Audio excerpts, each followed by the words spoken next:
하루 20분 성경 읽기 유진 피터슨의 메시지 성경. 오늘은 제211차로 히브리서 13장부터 시작합니다. 히브리서 13장. 서로 변함없이 사이좋게 지내고 사랑으로 화합하십시오. 식사나 잠자리를 구하는 이가 있으면 기꺼운 마음으로 제공해 주십시오. 자기도 모르는 사이에 천사들을 환대한 이들이 있었습니다. 감옥에 갇힌 이들을 대할 때는 여러분이 그들과 함께 감옥에 갇히기라도 한 것처럼 대하십시오.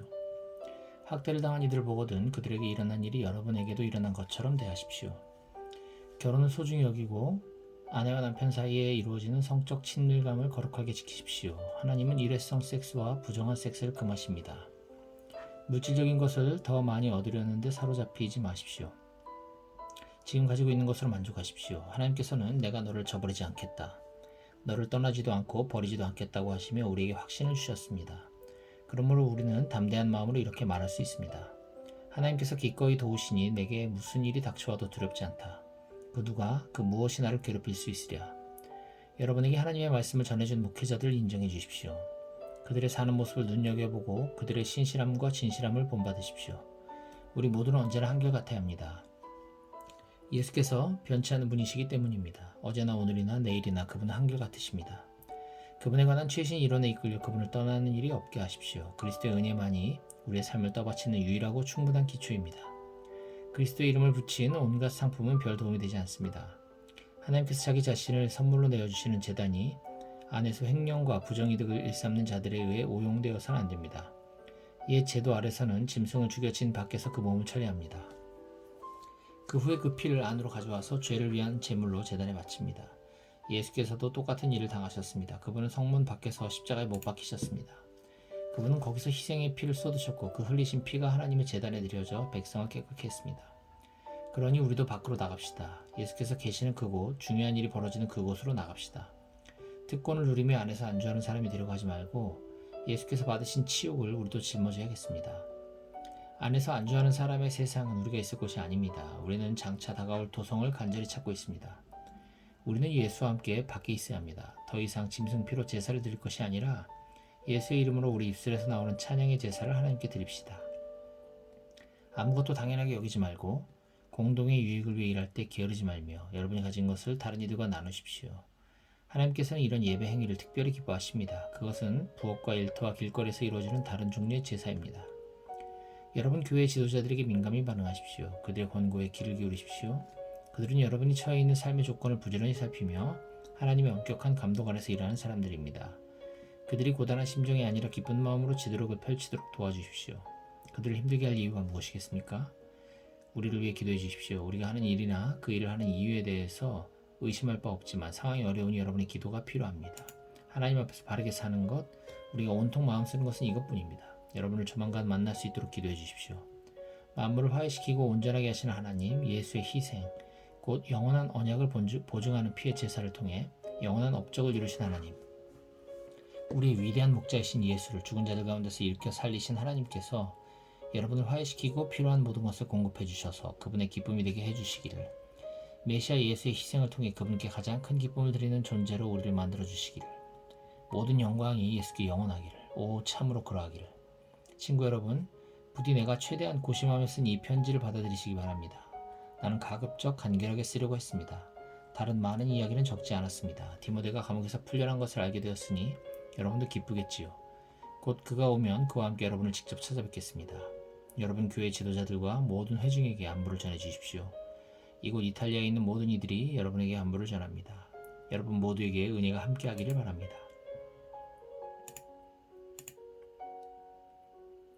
야고보서 1장. 하나님과 주 예수의 종인 나 야고보는 다가올 그 나라를 바라보며 이 땅에서 뿔뿔이 흩어져 살아가는 12지파에게 편지합니다. 평안하신지요. 친구 여러분, 시험과 도전이 사방에서 여러분에게 닥쳐올 때 그것을 더할 나위 없는 선물로 여기십시오. 여러분도 알다시피 시련을 겪을수록 여러분의 믿음 생활은 훤히 그 실체가 드러날 것입니다. 그러니 성급하게 시련에서 벗어나려고 하지 마십시오. 시련을 충분히 참고 견디십시오. 그러면 여러분은 성숙하고 잘 다듬어진 사람, 어느 뭐로 보나 부족함이 없는 사람이 될 것입니다. 여러분이 무엇을 어떻게 해야 할지 모르겠거든 아버지께 기도하십시오. 그분은 기꺼이 도와주시는 분이십니다. 여러분은 그분의 도우심을 받게 될 것이며 그분의 도우심을 구할 때 부끄러움을 당하지 않을 것입니다. 망설이지 말고 믿음을 가지고 담대히 구하십시오. 기도해놓고 염려하는 사람은 바람에 밀려 출렁거리는 물결과 같습니다. 그런 식으로 태도를 정하지 않은 채 바다에 표류하는 사람은 주님께 무언가 받을 생각을 하지 마십시오. 망했던 사람이 다시 일어설 기회를 얻거든 박수를 보내십시오. 거들먹거리던 부자가 곤두박질 쳐도 박수를 보내십시오. 부귀영화는 들꽃처럼 덧없는 것이니 거기에 기대지 마십시오. 여러분, 해가 떠서 뜨거운 열을 뿜으면 꽃이 신다는 것을 알고 있습니다. 꽃잎은 시들고 그 아름답던 모습도 어느새 바싹 마른 꽃대로 변하고 맙니다. 부유한 삶의 모습이 그러합니다. 부유한 삶은 모든 사람이 바라보면서 감탄하는 순간에 온데간데 없이 사라지고 맙니다. 시련을 정면으로 맞서서 견뎌내는 사람은 대단히 복된 사람입니다. 그렇게 성실하게 하나님을 사랑하는 사람은 생명의 상급을 받을 것입니다. 악에 빠질 위험에 처한 사람을 보거든 하나님이 나를 넘어뜨리려 한다고 함부로 말하지 못하게 하십시오. 하나님께서는 악에 영향받는 분도 아니시며 누군가의 앞길에 악을 들이미는 분도 아니십니다. 유혹을 받아 악에 굴복하는 것은 전적으로 우리 자신입니다. 우리는 누구도 탓해서는 안 됩니다. 탓하려면 자꾸 견눈질하고 유혹에 이끌리는 우리 자신의 타오르는 욕심을 탓할 것밖에 없습니다. 욕심이 잉태하면 죄를 낳습니다. 그리고 죄가 자라서 어른이 되면 진짜 살인자가 됩니다. 그러니 사랑하는 친구 여러분, 가던 길에서 벗어나지 마십시오. 모든 바람직하고 유익한 선물은 하늘로부터 옵니다.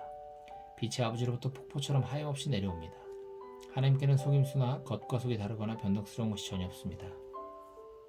그분께서는 참된 말씀으로 우리를 소생시키시고 우리를 모든 피조물의 머리로 삼아 돋보이게 하셨습니다. 사랑하는 친구 여러분, 사람들이 모이는 곳마다 이렇게 알리십시오. 귀를 앞세우고 혀가 뒤따르게 하고 분노는 한참 뒤처지게 하라고 말입니다. 사람이 화내는 것으로는 하나님의 의를 자라게 할 수 없습니다. 모든 악덕과 암과 같은 악을 쓰레기통에 던져 버리십시오.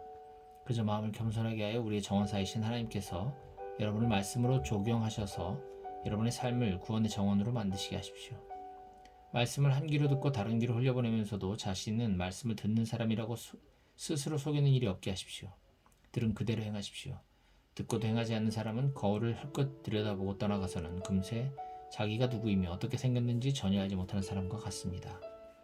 그러나 계시된 하나님의 권고, 자유를 주는 삶을 흙끝이라도 살피고 거기서 떠나지 않는 사람은 마음과 머리가 산만하지 않으며 행동으로 옮기는 사람입니다. 그런 사람은 그 행함으로 기쁨과 확신을 얻게 될 것입니다. 그럴듯한 말로 경건한 척하는 사람은 자기를 속이는 자입니다.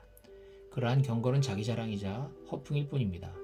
하나님 아버지 앞에서 인정받는 참된 경건은 어려움을 겪는 집 없는 사람과 사랑받지 못하는 사람들을 보살피고 하나님을 모르는 세상에 오염되지 않도록 조심하는 것입니다. 야고보서 2장.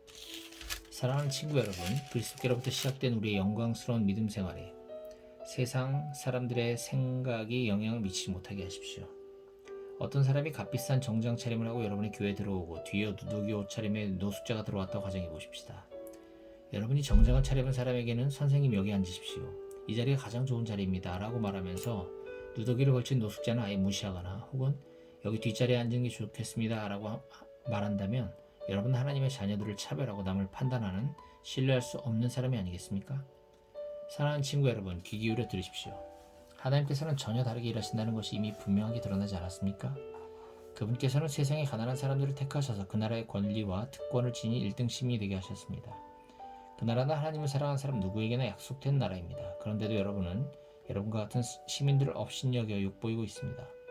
여러분을 착취하는 사람들은 지위가 높고 힘 있는 자들이 아닙니까? 법정을 이용해 여러분에게 터무니없는 돈을 청구하는 사람들도 그들이 아닙니까? 여러분이 세례 때 받은 그리스도인이라는 새 이름을 경멸하는 사람들도 바로 그들이 아닙니까? 여러분이 내 자신을 사랑하듯이 다른 사람들을 사랑하라는 성경의 고귀한 법을 이행하면 그것은 잘하는 일입니다. 그러나 여러분이 이른바 유력 인사라고 하는 자들을 우대한다면 그것은 성경의 법을 어기는 것이고 여러분은 그 일로 말미암아 범법자가 됩니다. 여러분은 하나님의 율법 가운데 이러저러한 조항만 선택할 수 없고 특별히 한두 가지는 지키고 다른 것들을 무시할 수는 없습니다. 간음하지 말라고 하신 하나님께서 또한 살인하지 말라고 하셨습니다. 여러분이 간음하진 않았으나 살인을 저질렀다고 가정해 봅시다. 그러면 여러분은 나는 간음하지 않았으니 그것으로 나의 살인죄가 상쇄될 거야 라고 생각하겠습니까? 그럴 수 없습니다. 여러분은 결국 살인범입니다. 여러분은 우리에게 자유를 주는 그 법에 따라 심판을 기다리는 사람처럼 말하고 행동하십시오. 여러분이 친절하게 행동하지 않으면 친절한 대우받기를 기대할 수 없을 것입니다. 친절한 자비는 언제나 무자비한 심판을 이깁니다. 사랑하는 친구 여러분, 여러분은 온갖 옳은 말씀을 배우기만 하고 아무것도 행하지 않으면서 잘 되기를 바랍니까? 어떤 사람이 믿음을 논하기만 하고 전혀 실천하지 않는다면 그 사람에게 믿음이 실제로 있는 것이겠습니까?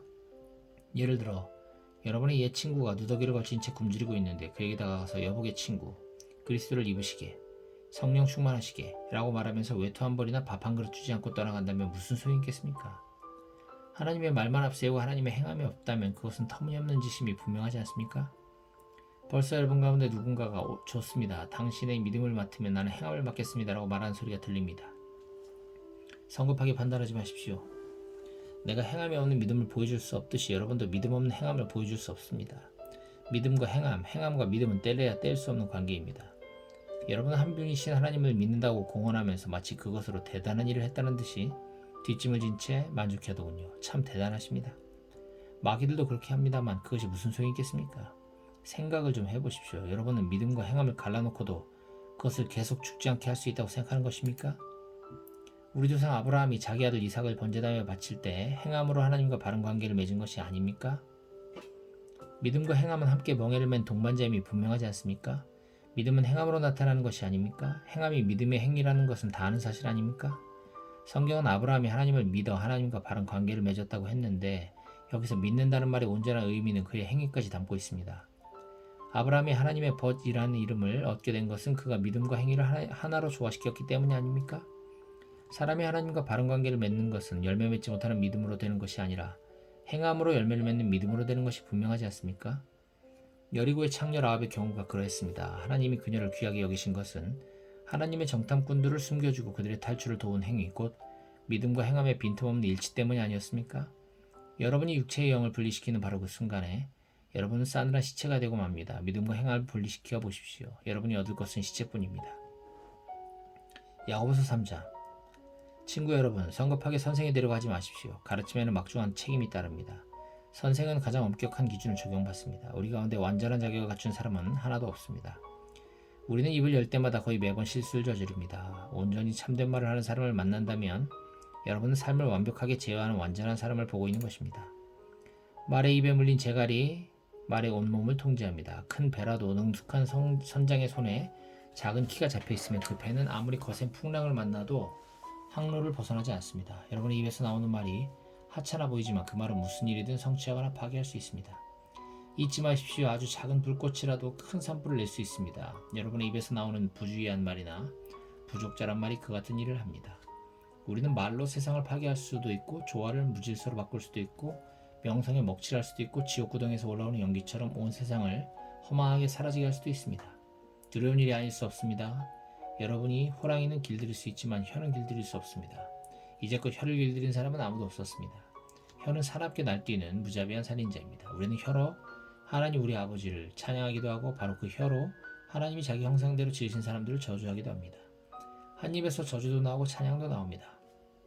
친구 여러분, 그런 일이 계속 일어나서는 안 됩니다. 샘이 하루는 단물을 내고 다음날은 쓴물을 낼 수 있겠습니까? 사과나무가 딸기를 낼 수 있겠습니까?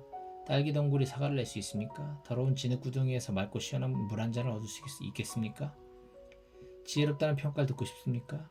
지혜롭다는 평판을 쌓고 싶습니까? 여기 여러분이 할 일이 있습니다. 제대로 살고 지혜롭게 살고 겸손하게 사십시오. 중요한 것은 여러분이 말하는 방식이 아니라 사는 방식입니다.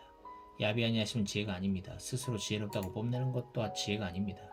지혜롭게 보이려고 진실을 왜곡해 말하는 것도 지혜가 아닙니다. 그것은 지혜와는 한참 거리가 멉니다. 그것은 짐승같이 약삭빠르고 악마같이 교활한 속임수일 뿐입니다. 여러분이 다른 사람보다 더 낮게 보이려고 하거나 다른 사람을 이기려고 할 때마다 일은 엉망이 되고 서로 멱살을 잡는 것으로 끝나고 말 것입니다. 참된 지혜, 하나님의 지혜는 거룩한 삶에서 시작됩니다. 참된 지혜의 특징은 다른 사람들과 평화롭게 지내는 것입니다. 참된 지혜는 온유하고 이치에 맞으며 자비와 축복이 넘칩니다. 하루는 뜨겁고 다음날은 차갑고 하지 않습니다. 겉과 속이 다르지 않습니다. 여러분이 서로 평화롭게 지내고 품위와 예의를 갖춰 서로를 대하려고 노력한다면 여러분은 하나님과 바른 관계를 맺고 사는 건강하고 튼튼한 공동체를 세우고 그 열매 또한 맛보게 될 것입니다. 야고보서 4장. 여러분은 이 모든 형편없는 싸움과 다툼이 어디에서 비롯된다고 생각합니까? 그냥 일어나는 일이라고 생각합니까? 곰곰이 생각해 보십시오. 그런 일이 일어나는 것은 여러분이 자기 마음대로 하려 하고 싸워서라도 그렇게 하려는 마음이 여러분 깊은 곳에 있기 때문입니다. 여러분은 자신이 갖지 못한 것을 탐하고 살인까지 해서라도 그것을 얻으려고 합니다. 여러분의 것이 아닌 것을 가지려다가 폭력까지 휘두르고 맙니다. 여러분은 그런 것을 달라고 하나님께 구하지는 않았겠지요? 그 이유가 무엇입니까? 여러분이 가질 권리가 없는 것을 구하고 있음을 잘 알기 때문입니다. 여러분은 매번 자기 마음대로 하려고 하니 버릇없는 아이와 같습니다. 여러분은 하나님을 속이고 있습니다. 온통 자기 마음대로 살거나 기회 있을 때마다 세상과 놀아나는 것이 여러분이 원하는 바라면 여러분은 결국 하나님의 원수가 되어 하나님과 그분의 길을 거스르고 말 것입니다. 여러분은 하나님께서 관심하지 않는다고 생각합니까? 잠언은 하나님은 맹렬히 질투하는 연인이시다라고 말합니다. 그분께서 사랑을 주시는 것은 여러분이 얻고자 하는 다른 어떤 것보다 훨씬 나은 것입니다. 하나님은 자기 마음대로 하려는 교만한 자들을 대적하시고 기꺼이 자기를 낮추시는 사람들에게는 은혜를 베푸신다는 말씀은 누구나 아는 사실입니다. 그러니 하나님이 여러분 안에서 그분 뜻대로 일하시게 해드리십시오. 마귀에게는 큰 소리로 안 돼! 하고 외치고 마귀가 날뛰지 않는지 주시하십시오. 하나님께서는 조용히 예! 하고 말씀드리십시오. 그러면 하나님께서 즉시 여러분 곁에 계실 것입니다. 죄에서 손을 떼십시오. 내면의 삶을 깨끗게 하십시오. 여기저기 기웃거리지 마십시오. 땅을 치며 하염없이 우십시오. 놀고 즐기는 일은 끝났습니다. 신중하게, 참으로 신중하게 처신하십시오. 주님 앞에 무릎을 꿇으십시오. 여러분이 일어설 수 있는 길은 그 길뿐입니다. 친구 여러분, 서로 헛듣지 마십시오. 그런 식의 험담은 하나님의 말씀, 그분의 메시지, 그분의 고귀한 법을 짓밟는 행위입니다. 여러분은 메시지를 존중해야지 거기에 낙설해서는 안 됩니다. 사람의 운명은 하나님이 정하십니다. 도대체 여러분이 누구이기에 다른 사람의 운명에 간섭할 수 있단 말입니까? 오늘이나 내일 이러저러한 도시에 가서 1년 정도 머물면서 사업을 시작해 큰돈을 벌어야겠다고 건방진소리를 하는 여러분에게 한마디 하겠습니다. 여러분은 내일에 대해 아무것도 알지 못합니다. 여러분은 햇빛이 조금만 비쳐도 금세 사라지고 마는 한 주 만기에 지나지 않습니다. 오히려 주님이 원하셔서 우리가 살게 된다면 이러저러한 일을 하겠다고 말하는 습관을 들이십시오. 사실 여러분은 울줄거리는 자아로 가득 차 있습니다. 그런 자만은 다 악한 것입니다. 여러분이 옳은 일을 할 줄 알면서도 하지 않는 것, 그것이 바로 여러분의 죄악입니다. 야고보서 5장 마지막으로 거만하게 구는 부자들에게 말합니다. 슬퍼하며 몇 가지 가르침을 받으십시오. 그대들은 재난이 닥칠 때 눈물을 담을 양동이가 필요할 것입니다. 그대들의 돈은 썩었고 그대들의 좋은 옷은 역겹게 그지없습니다. 그대들의 탐욕스러운 사치품은 내장에 생긴 암과 같아서 안에서부터 그대들의 생명을 파괴하고 있습니다. 그대들은 스스로 재물을 쌓아 올렸다고 생각하겠지만 그대들이 쌓아 올린 것은 다름 아닌 심판입니다. 그대들에게 착취당하고 갈취당한 일꾼들이 심판을 요구하며 부르짖고 있습니다. 그대들에게 이용당하고 혹사당한 일꾼들의 신음소리가 원수를 갚아주는 주님의 귀에 쟁쟁이 울리고 있습니다. 그대들은 땅을 착취해 배를 불렸으면서도 그 땅에 돌려줄 것은 유난히도 뚱뚱한 그대들의 시신밖에 없습니다. 사실 그대들이 한 일은 묵묵히 당하기만 하는 더할 나위 없이 선한 사람들을 정죄하고 죽인 것이 전부입니다. 친구 여러분, 주님이 오실 때까지 참고 기다리십시오. 여러분도 알다시피 농부들은 늘 이렇게 합니다. 농부들은 귀한 곡식이 자라기를 기다립니다. 더디지만 비가 내려 분명한 결과를 낼 것을 인내심을 가지고 기다립니다. 여러분도 그렇게 참고 기다리십시오. 마음을 한결같이 강하게 하십시오. 주님은 언제라도 오실 수 있습니다. 친구 여러분, 서로 원망하지 마십시오. 여러분도 알다시피 훨씬 큰 원망이 여러분을 기다리고 있을지 모릅니다. 심판하실 분께서 가까이 와 계십니다. 옛 예언자들을 여러분의 멘토로 삼으십시오. 그들은 모든 것을 참았고 온갖 고난을 겪으면서도 멈추지 않고 언제나 하나님을 경외했습니다.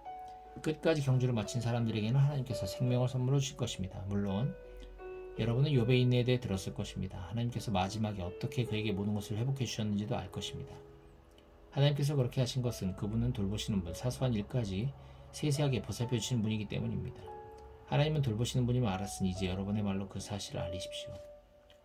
여러분의 말에 맹세하건대 같은 표현을 덧붙이지 마십시오. 하나님을 재촉하려고 맹세를 덧붙이는 조급함을 보이지 마십시오. 그저 예라고 하거나 아니요라고만 하십시오. 참된 것만 말하십시오. 그래야 여러분의 말이 여러분을 거스르는 데 사용되지 않을 것입니다. 고통을 겪고 있습니까? 기도하십시오.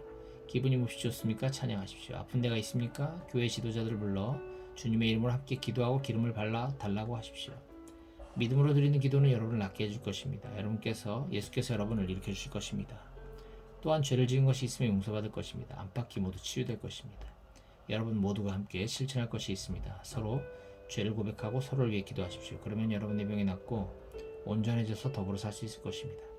하나님과 바른 관계를 맺고 사는 사람의 기도는 하나님께서 헤아리실 만큼 강력한 힘을 발휘합니다. 예컨대 엘리야는 우리와 똑같은 사람이었으나 비가 오지 않게 해달라고 간절히 기도하자 비가 내리지 않았습니다. 3년 6개월 동안 한 방울도 내리지 않았습니다. 그 후에 비를 내려달라고 기도하자 비가 내렸습니다. 소나기가 내려 모든 것이 다시 자라기 시작했습니다. 사랑하는 친구 여러분, 하나님의 진리에서 떠난 사람들을 알고 있거든 그들을 포기하지 마십시오. 그들을 찾아가십시오. 그들을 돌아서게 하십시오. 이는 귀한 생명들을 파멸해서 건져내는 일이며 하나님을 등지는 일이 전염병처럼 퍼지는 것을 막는 일입니다.